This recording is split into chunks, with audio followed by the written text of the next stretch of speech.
Sir Jim Ratcliffe cost cutting continues. Instead of a 100-pound Christmas bonus, you're getting a 40-pound gift card to M&S in the UK. Additionally, the holiday party everyone probably had fun at, canceled. You're getting coal, a.k.a. M&S gift card for Christmas from Sir Jimmy. He's looking harsher than the Glazers. He's killing the staff. He's like firing Ashworth. Like, this guy is like ruthless. And it's like, there is like, this is rough on morale at Old Trafford. Like, he also took out like the steward of the day or whatever. He's like, got rid of that. Cut the disabled supporter group budget from 40K to 20K. Jesus. And like, I don't know. It just seems to me like, how much did the private jet cost to ship those guys to negotiate Eric Ten Hag's contract? There's certain things here with the cost cutting that it's like, is it really worth it to cut this type of costs? Bah humbug. I think that's his favorite saying from Sir Jim Ratcliffe, sir. I have to agree with you. It's like, there's being frugal, and I agree. Like, United has spent money, especially on transfers, horribly, but not every, it's like he's looking at every savings as being worthy of doing. And I think at a certain point, you want people to be happy. You do have to be conscientious. You don't want to overspend. You don't want to be silly about it. But like, this shit ain't going to move the needle, bro. Like, saving 60 pounds a person is not going to move the needle in any meaningful way when, Rashford's making 400,000 pounds a week. And like you very rightly pointed out, like all the executives that are running the club are making millions of dollars, as they should. It could be like 30 grand, across how many people, it could be 50 grand. I mean, it's not like Marcus Rashford, like 2 days of work, 50 grand. It's like 50, mate. It's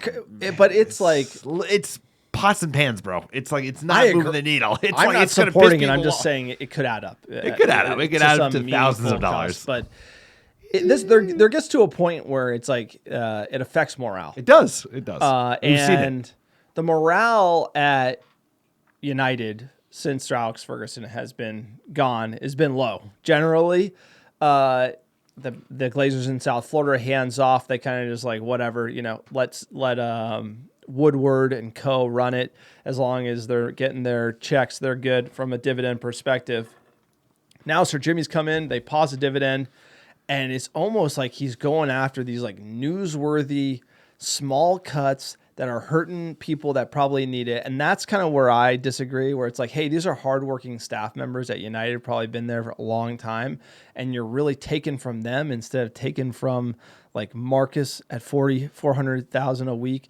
That's really the issue I have, is that you should almost be rewarding the staff because they've been through it so hard over the last decade. And I feel like non-material cuts like this and the holiday party is bad for morale. And I just feel like do you really want like a really toxic workplace? It's like $100 Christmas bonus. It's not like 1,000. They're not like breaking the bank and then they're turning into a 40-pound gift card so they can negotiate like a better rate on the gift card. It's like brutal. That's brutal. It's bad. Because like you said, it's like these employees, they all work really hard for the club. They have loyalty to the club and they don't make that much money because, times are tough. So making these little cuts that probably aren't that big on a cumulative effect, but, to the individuals, they notice them. They notice the lack of the bonus this year, and the lack of the holiday party seems egregious, given that you could always like modify it and you can make a cheaper holiday party. You could do it. Yeah. This time no open bar. It's like, or instead of it's a 2-hour open bar, instead of a 4-hour open bar. The point of the matter is like this kind of shit might bite you in the ass, because then you might fester an environment where people aren't happy, people don't want to work there, and we want to be. Well, he's not worried about that. He's clearly not worried about so shit. We've all been in workplaces where it's just like, oh, we had snacks. Now there's no more snacks. Oh wait, like, hey, no more snacks, no more free snacks. We got to cut back. And it's like, for some reason the snacks go. Like really, snacks always go first. Like really, snacks are really holding this company back. It's just so funny. But people remember snacks. People notice snacks. No, but austerity always goes to kind of crazy lengths. Yeah, they overdo it. It's like, hey, 80% of the costs are here, and then people are like, let's just cut really annoying stuff. And so Rashford just seems like a ruthless businessman. So I'm not as concerned about this. It does suck. But there was going to be a lot of this. There's going to be layoffs. There's going to be like much more automation. There's going to be cost cutting. This is just private equity, right, at its finest.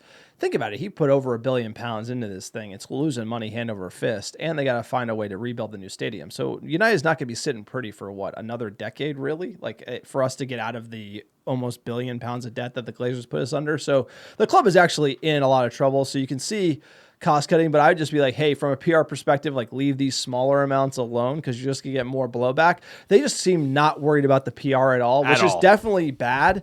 And my concern is they shit canned Ashworth, because I think Ashworth had to say exactly what I said when we hired Amram.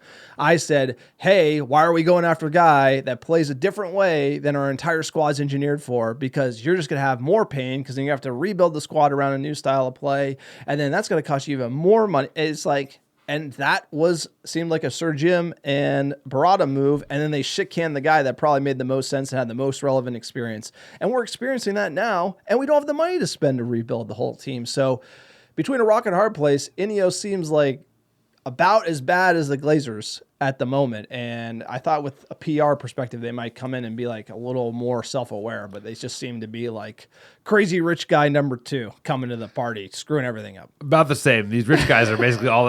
He just seems like someone who hears what he wants to hear instead of hearing what he needs to hear. And I think Ashworth was someone who told him what he needed to hear instead of what he wanted to hear, which is like, hey, we're not ready for this, and hey, these little kind of marginal cuts that really are not going to affect our bottom line in any meaningful way are going to bite you in the ass. Like, I just think he's going to do whatever the fuck he wants to do, and that's the bed we're in. And hey, we saw how the last billionaire crew did it. They weren't great. This guy, he's the devil we got, dude. So this seems like a mistake. I think making these punitive little cuts to the staff who are already stretched, because guess what? You fired 300 of them. Seems like a mistake. But hey, what do we know, sir? I'm not a billionaire. I'm not worth 15 bill and live in Monaco. So he's a smart guy, but does this translate to sporting success? It hasn't for INEOS. We'll see if it does, because we need it. We need it. I don't know who's going to be next up. If this shit fails under Sir Jim Ratcliffe, who's next buying it? It's not going to be good. It's not going to be good for Manchester United. Well, we will be here regardless of what happens. Let us know what you think about this move from Sir Jim and how they've handled everything since coming in the comments below, and we'll see you in the next video.